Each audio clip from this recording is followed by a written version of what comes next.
सकाळी 7:30 वाजल्यापासून मतदान प्रक्रिया सुरू झालेली आहे. कसा प्रतिसाद आहे काय सांगणार? लोकशाही मजबूत करण्याकरता प्रत्येक नागरिकांनी जाऊन मतदान करावं.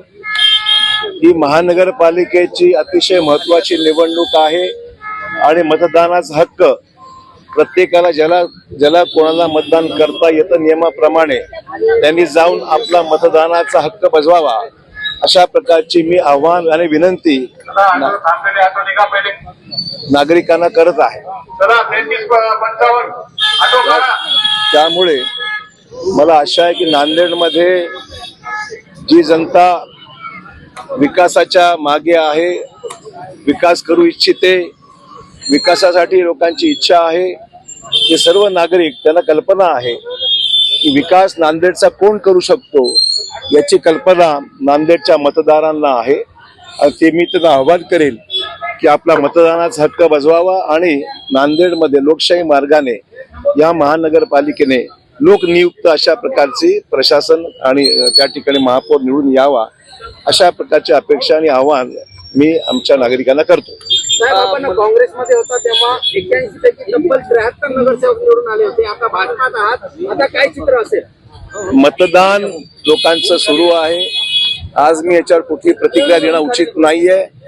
मी एवढंच आवाहन करतो की मतदान करा आणि जो विकास करू शकतो त्याच्या मागे भक्कमपणे उभं राहा. 29 महापालिकेचं मतदान सुरू आहे. किती ठिकाणी भाजप यावेळेला सत्तेत? मी आता आज काही निर्बंध आहेत, इलेक्शनची काही आचारसंहिता आहे, 29 ठिकाणी मतदान सुरळीतपणे चालू आहे आणि मी सर्वांनाच विनंती करेन की आपण जाऊन मतदानाचा हक्क आपला बजवावा आणि लोकांना जे आपल्याला पक्ष आवडतात, जे विकास करू शकतात, अशाच पक्षांना आपण मतदान करावं आणि लोकशाही अधिक सुदृढ आणि मजबूत करावी. मतदार याद्यांमध्ये अनेक घोळ आहेत. एका प्रभागातल्या मतदारांच्या दुसऱ्या प्रभागामध्ये नाव आलेले आहे.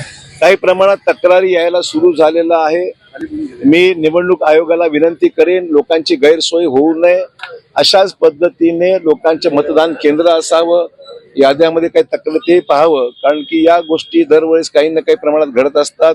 आगामी येणाऱ्या जिल्हा परिषद निवडणुकीमध्ये सुद्धा असंच काही घडू नये याकरता निवडणूक अर्थात हे किती तक्रारी आहेत, किती स्वरूपाच्या, त्यात तथ्य किती आहे हे तपासल्याशिवाय कॉमेंट करणं उचित राहणार नाही. पण कमी जास्त प्रमाणात तक्रारी ऐकू येऊ लागलेल्या आहेत. मला वाटतं की तशी दखल संबंधित रिटर्निंग ऑफिसरनी किंवा निवडणूक निर्णय अधिकाऱ्यांनी घेतली पाहिजे. विकासात्मक कामं करणारे, ज्याचा अनुभव आहे, विकास नांदेडचे करू शकतात, अशाच पक्षाचा महापौर येईल.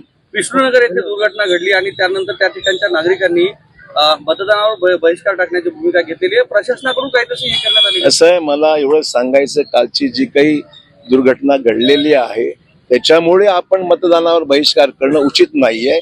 आपण लोकशाही मार्गाने आपल्याला निवडणूक लढवून त्या ठिकाणी मतदान करूनच आपला प्रतिनिधी निवडून आणला पाहिजे.